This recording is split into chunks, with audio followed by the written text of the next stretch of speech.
શાસ્ત્રો ઘણા બધા લખાઈ ગયા છે. તો ઉપનિષદની મેઇન આપણે વાત લઈએ તો પહેલો એનો મંગલાચરણ છે પૂર્ણમદઃ પૂર્ણમિદમ પૂર્ણાત પૂર્ણમુદચ્યતે પૂર્ણસ્ય પૂર્ણમાદાય પૂર્ણમેવાવશિષ્યતે. કે ભગવાન છે એ પૂર્ણ છે, ઈશ્વર પૂર્ણ છે, બ્રહ્મતત્વ છે એ પૂર્ણ છે. તો હવે પૂર્ણમાંથી આપણે પૂર્ણ કાઢીએ તો વધે શું? પૂર્ણ જ વધવાનું ને. એવી રીતે આમાં પૂર્ણનો અર્થ શૂન્ય નથી પણ આખું ભરેલું એમ. પછી પહેલો મંત્ર છે ઈશાવાસ્યમ ઇદમ સર્વમ, કે આ બધું છે એ ઈશાવાસ્ય છે. જે આપણે કહેવાય ને કે કણ કણમાં ભગવાન છે, એ આપણે ગુજરાતીમાં બોલીએ ને એ જ આનો અર્થ થાય કે ઈશાવાસ્યમ ઇદમ સર્વમ. ઈશાવાસ્યમ ઇદમ સર્વમ મહાગ્રધ યત્કિંચિત જગત્યામ જગત. આ જગતમાં જે કાંઈ પણ છે એ ઈશાવાસ્ય છે. હવે આ ઉપનિષદનો અર્થ આપણે શું કામ જાણવો?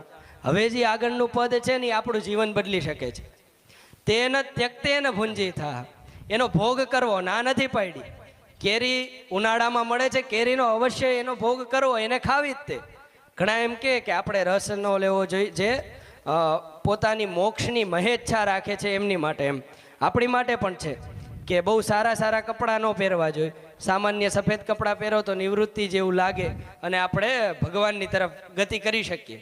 પણ નહીં, આમાં શું લખ્યું છે? તેને ત્યક્તેન ભુંજીતા, એનો ભોગ તો કરવો પણ એને ત્યાગ કરીને. એમ કે મારા દીકરા છે, મારા પિતાશ્રી છે, મારા માતાજી છે, એ બધું રાખવું નો ડાઉટ, એમાં કોઈ વાંધો નથી, પણ એનો ત્યાગ કરીને. એમ કારણ કે ભાગવતજીમાં લખ્યું છે અંતે યા મતિ સા તસ્ય ગતિ, કે છેલ્લા કાળે જેની જેવી મતિ હોય એવી એની ગતિ થાય.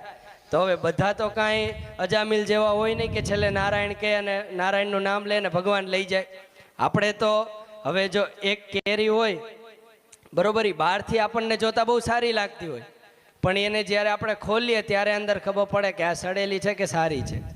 તો આપણે પૂર્વજન્મમાં બહુ સારા પુણ્ય કર્યા હશે કે અત્યારે આટલું સારું મળ્યું, ભાગવતજી મળ્યા, સપ્તાહમાં બેસવાનો મોકો મળ્યો, બરોબર.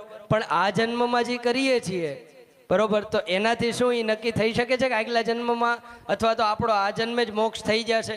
એટલા તો આપણા પુણ્ય હજી તો નથી. એમ અહીંયા જો આપણે બેઠા હોય ને તો હું માનું છું કે 4 વર્ષથી કે 5 વર્ષથી લઈ અને 60-70 વર્ષના સુધીના બધા લોકો અહીંયા છે.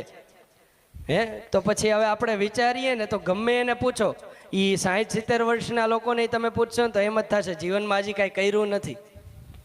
તો આ ઉપનિષદ આપણને એ શીખવાડે છે તેન ત્યક્તેન ભુંજીથા, કે એ ઉંમરે આપણે પહોંચીએ ત્યારે આપણને એમ ન લાગવું જોઈએ કે હજી મેં કાંઈ કર્યું નથી. વાહ.